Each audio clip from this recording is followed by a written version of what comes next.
Nakadinig siya ng kakaibang ingay mula sa loob ng bag. Ang sumunod na nangyari ay nakakadurog puso. Sa isang partikular na umaga noon nang si Jonah ay nakalabas ng pinto dala ang kanyang bike, ay nakakita siya ng waring kakaiba sa gilid ng kalsada na kanyang nadaanan. Maraming trash bags noon na napupuno ng laman ang nagpatong-patong na sa pader ng isang establishmento. Wala namang kakaiba kung iisipin, maliban sa kakaibang tunog na nadidinig ni Jonah na parang nagmumula sa loob ng isa sa mga trash bag na sadyang pumukaw ng kanyang atensyon. Ang ingay ay marahan na para bang pag-iyak ni isang munting nilalang na humihingi ng tulong. Napahinto si Jonah ng sandaling iyon, naipit sa nararamdaman niyang pagka-interes at pagmamadaling pagpasok sa trabaho. Nag-alinlangan naman siya sa una, iniisip niya na baka kung ano lamang ang kanyang nadidinig o marahil isang laruan lamang na napabayaan ng isang bata. Pero habang patuloy na nakikinig sa ingay ay hindi din natiis ni Jonah ang kanyang pagkanais na obserbahan ng bagay na yon. Lumapit pa siyang maigi para mapakinggan ng malinaw ang ingay nang mapansin niyang imposibleng ang sa laruan lamang yun nagmumula. Isang nasisigurado niya na kung ano man ang nasa bag ay buhay ito, kaya naman nabuo ng desisyon ni Jonah na buksan ang bag at mapag-alaman kung ano ba talagang nasa loob nito.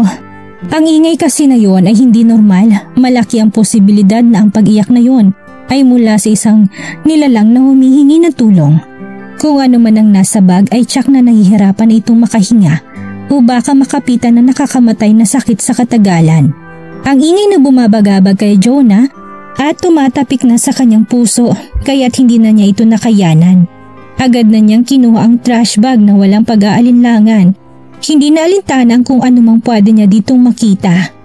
Nakakaamoy man ng mabaho ay naihanda na ni Jonah ang kanyang sarili dahil lamang sa pagka-interes niya sa ingay. Agad na niyang tinanggap ang pagkakabuhol-buhol ng bag at inilabas ng walang pandidiri ang ilang basura sa bungad nito. Nang marating na ng kung ano ang pinanggagalingan ng ingay ay waring nadurog ang kanyang damdamin. Napabuntong hininga na lamang si Jonah nang mapagmasdan ang 5 munting nilalang na waring magkakayakap pa. Nanginginig na ang mga ito at sadyang nangihina. Si Jonah ay labis na nadismaya sa kanya natagpuan.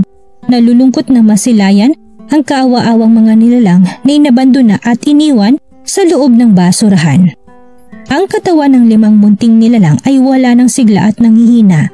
Ang mga malalalim na mata nito at nakakaawang tingin ay wari mo bang humihingi ng tulong. Si Jonah ay walang ibang maramdaman kung pagkagalit sa pinagdaanan ng 5 nilalang na kanyang natagpuan sa masalimuot na kalagayan.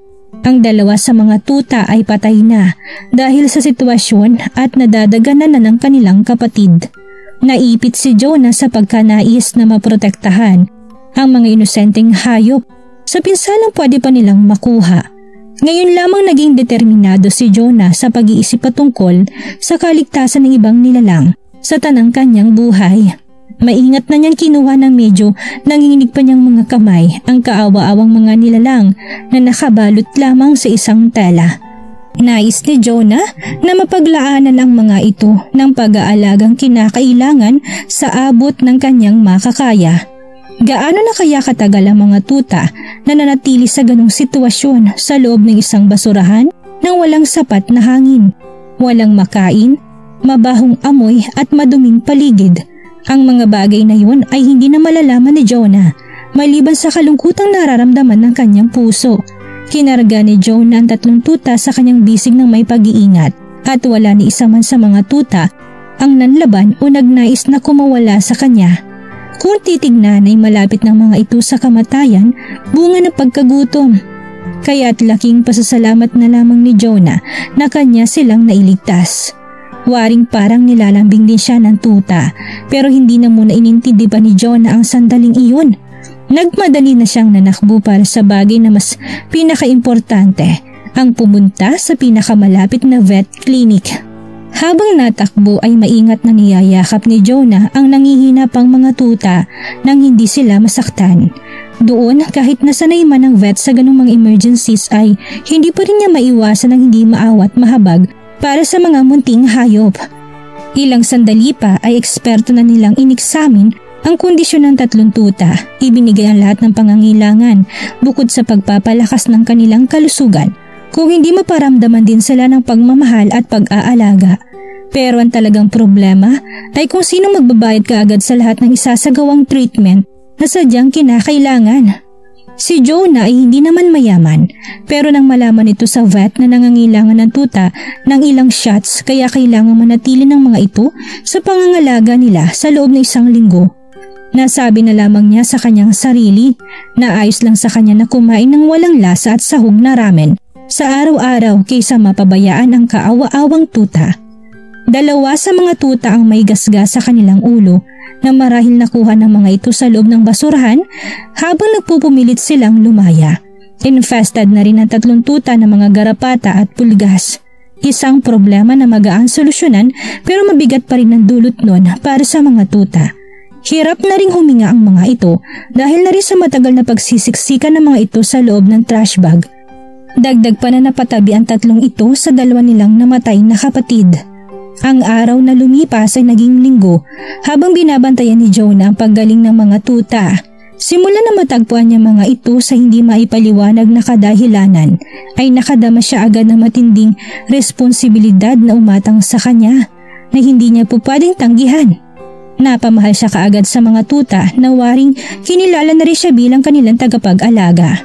Nang dahil sa kabutihan ni Jonah na tumulong sa kabila ng hirap niya rin sa buhay ay nagawang makaligtas ng mga tuta ay patuloy na ngayong maging malakas.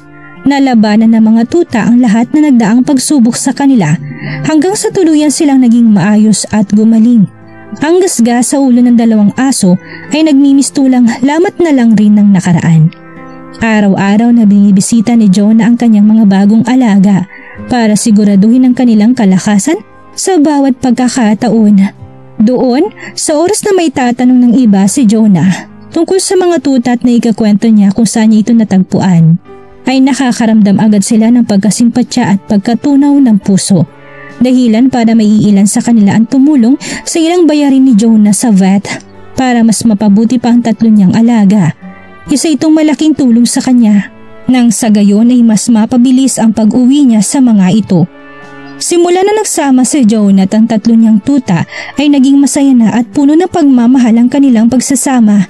Higit pa sa inaakala ng maraming pamilya, mas naging masaya ngayon si Jonah kaysa dati. Lalo na nang makagawa na siya ng paraan para ipaligal ang pag-aampon niya sa 3 tuta. Para bantadahan ang naging dahilan ng kanilang pagsasama at sila'y magiging parte na ng buhay ni Jonah kailanman. 3 taon nang makalipas, ang 3 inabando ng anghel ay walang ibang binigay sa buhay ni Jonah kung hindi kasiyahan. Para bang mas nabuhayan ngayon si Jonah dahil sa pagkasaya ng kanyang nararamdaman.